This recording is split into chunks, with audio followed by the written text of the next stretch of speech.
బాబాసాహెబ్ అంబేద్కర్ గారి 134వ జయంతోత్సవాల్ని ఈ దేశమంతా కూడా తెలుగు వాళ్ళు ఎక్కడున్నా, అణగారిన వర్గాలు ఎక్కడున్నా అందరూ కూడా ఈరోజు ఆయన్ని స్మరించుకుంటూ ఘనమైన నివాళులు అర్పిస్తూ మరి వారిని మననం చేసుకుంటా ఉన్న రోజు ఇది.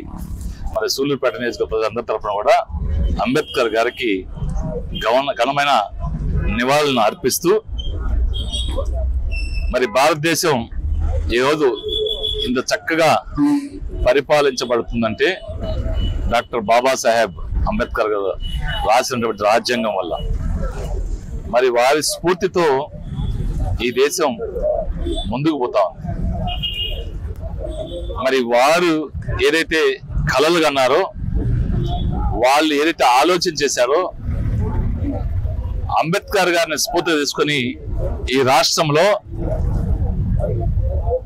జగన్మోహన్ రెడ్డి గారు ముఖ్యమంత్రిగా విద్యకి, వైద్యానికి, వ్యవసాయానికి అత్యంత ప్రాధాన్యత, ముఖ్యంగా విద్యకి ఏదైతే బాబాసాహెబ్ అంబేద్కర్ గారు కోరుకున్నారో ఆ విద్యని పేదవాడికి అందించడానికి జగన్మోహన్ రెడ్డి గారు మరి గొప్పగా ప్రయత్నం చేసి ప్రభుత్వ పాఠశాలలో చదివే పేద బిడ్డలు బ్రహ్మాండంగా చదువుకోవాలి, ఇంగ్లీష్ విద్య చదువుకోవాలి, ప్రపంచంతో పోటీ పడాలని ఆయన చేసినటువంటి కార్యక్రమాలు మనం చూసాం.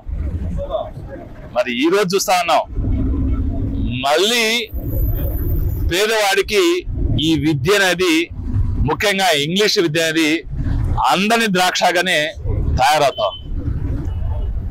మరి ఈ ప్రభుత్వం మళ్ళీ విద్యకి నీరు గారుస్తా ఉంది, వైద్యాన్ని నీరు గారుస్తా ఉంది. మరి చెప్తా ఉన్నాం, అంబేద్కర్ గారిని స్ఫూర్తి తీసుకోండి, ఆయన రాజ్యాంగం ప్రకారం పాలన సాగించండి, రెడ్ బుక్ రాజ్యాంగాన్ని పక్కన పెట్టండి, డాక్టర్ బాబాసాహెబ్ అంబేద్కర్ గారి రాజ్యాంగాన్ని అమలు చేయండి, వారిని గౌరవించండి. ఈ రోజైనా, అంబేద్కర్ జయంతి రోజైనా, ఈ రోజు నుంచి అయినా మీరు అంబేద్కర్ విగ్రహాల ముందు ప్రమాణం చేయండి. మీరు మనసు మార్చుకొని రెడ్ బుక్ రాజ్యాంగాన్ని పక్కన పెడతాం, మరి అంబేద్కర్ గారి రాజ్యాంగాన్ని అమలు చేస్తామని ఇక్కడైనా చెప్పి అమలు చేయండి. డాక్టర్ బిఆర్ అంబేద్కర్ గారి 134వ జయంతి సందర్భంగా ఆయన స్మరించుకుంటూ ఘనమైన నివాళులు అర్పించడం జరిగింది.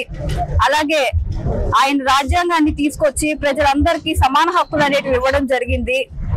ఆ సమాన హక్కుల్ని ఉపయోగించుకొని ప్రతి ఒక్కరు కూడా పాలన సాగించాలని చెప్పి ఆయన్ని స్ఫూర్తిగా తీసుకొని ప్రతి ఒక్కరు కూడా మన దీన్ని ముందుకు తీసుకెళ్లాలని చెప్పి కూడా ప్రతి ఒక్కరు కూడా తెలియజేసుకుంటున్నారు. మరిన్ని వీడియోస్ కోసం ఛానల్ ని సబ్స్క్రైబ్ చేయండి. లేటెస్ట్ అప్డేట్స్ కోసం వాట్సాప్ ఛానల్ ని ఫాలో అవ్వండి. ఆ లింక్ డిస్క్రిప్షన్ లో ఉంది.